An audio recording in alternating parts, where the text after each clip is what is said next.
What's up, everybody? It's Joe Herrera coming to you live from Las Vegas, Nevada. Today is Wednesday, December 18th. Happy holidays, Merry Christmas, Happy Hanukkah, Happy Kwanzaa, like whatever it is that you're celebrating. Happy New Year to everybody here in a couple of weeks. If you're listening to this on the podcast, we appreciate your tuning in. We generally kick stuff out on a weekly basis. Please make sure you subscribe. If you're watching this on YouTube, would love for you to subscribe as well. Today, I'm going to talk about the three-pillared real estate business and why I think that that's important. And just to give you an idea, this is coming out of yesterday. I'm a part of a bunch of different Facebook groups for real estate practitioners. And what's breaking my heart is I saw multiple posts yesterday from people going like, dude, I am broke. What's a good side hustle for real estate agents? Or like, how can I get some money fast? And I don't have a solution to fix Christmas, which is 5 days away, 6 days away. What I do have, though, is a solution to fix 2025, and that is running a three-pillared real estate business and why I think that it's so important.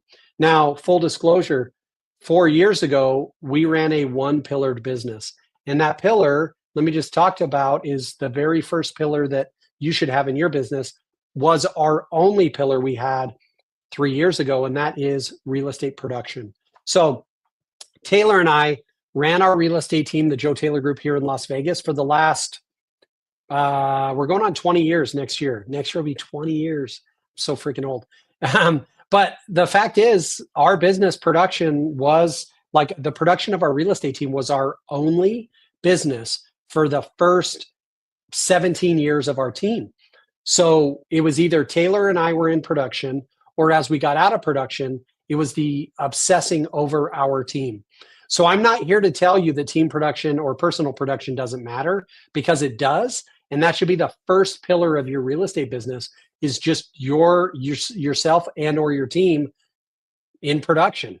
So the reality of it, though, is many of us lie to ourselves and we talk about our gross commission income as the way we feed our families.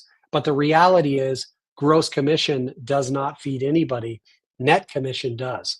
So if you are running a production-based business, I would encourage you to run the profitability on that business.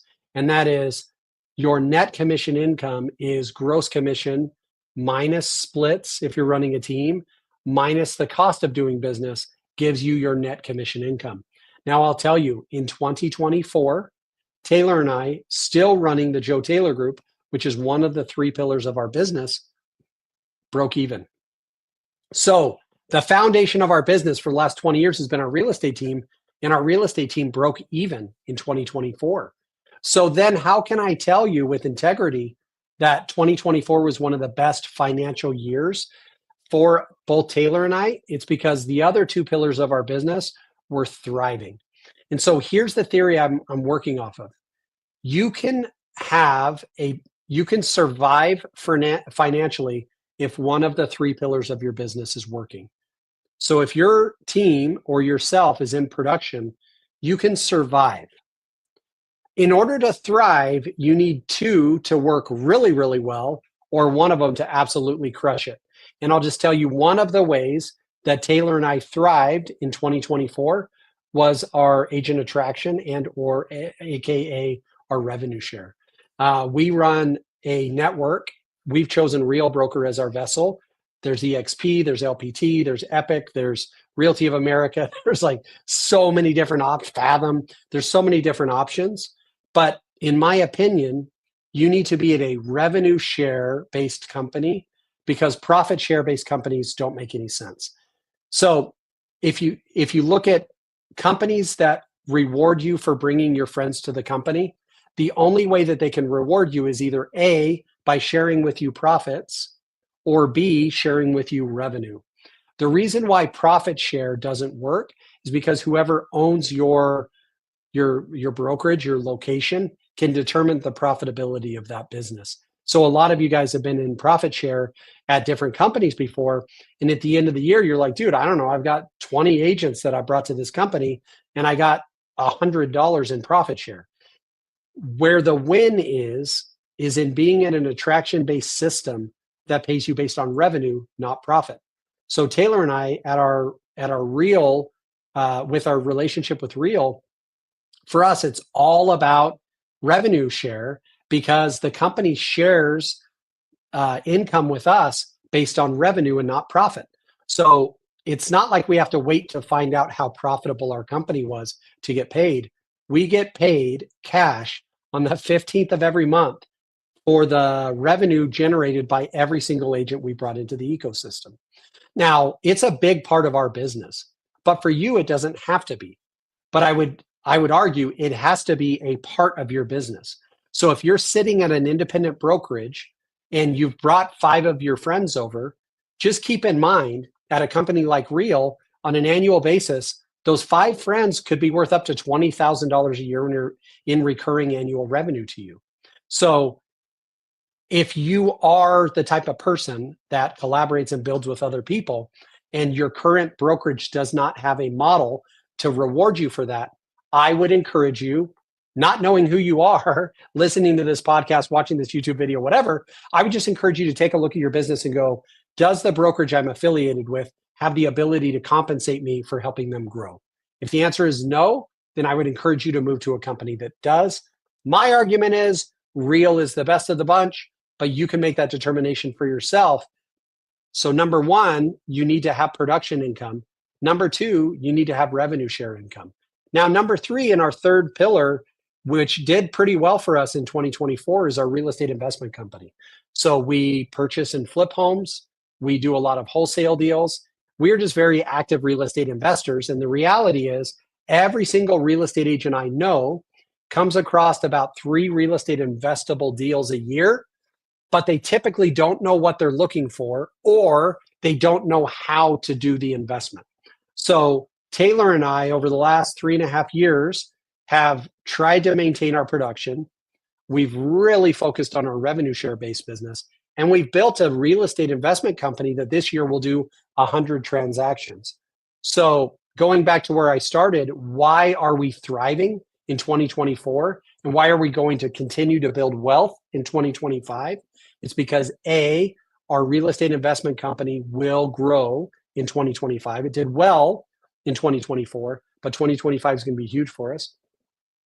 Number 2, B, our revenue share network is continuing to grow every single day and is a 7-figure business for us. And C, we are going to get our team to be profitable again. So let me just try to condense all of this into 3 minutes of advice. You, the real estate practitioner, needs to have multiple streams of income so you're not left holding nothing when one of them falls apart. For us, our real estate team profitability fell apart over the last 18 months, and we've crushed it financially. And it's only because we have these other 2 pillars. Now, we're not giving up on that original pillar. Our team will do a couple of 100 transactions this year. We need to make it more profitable in 2025. We're actively working on that. Cutting costs, increasing profitability, all of those things are happening.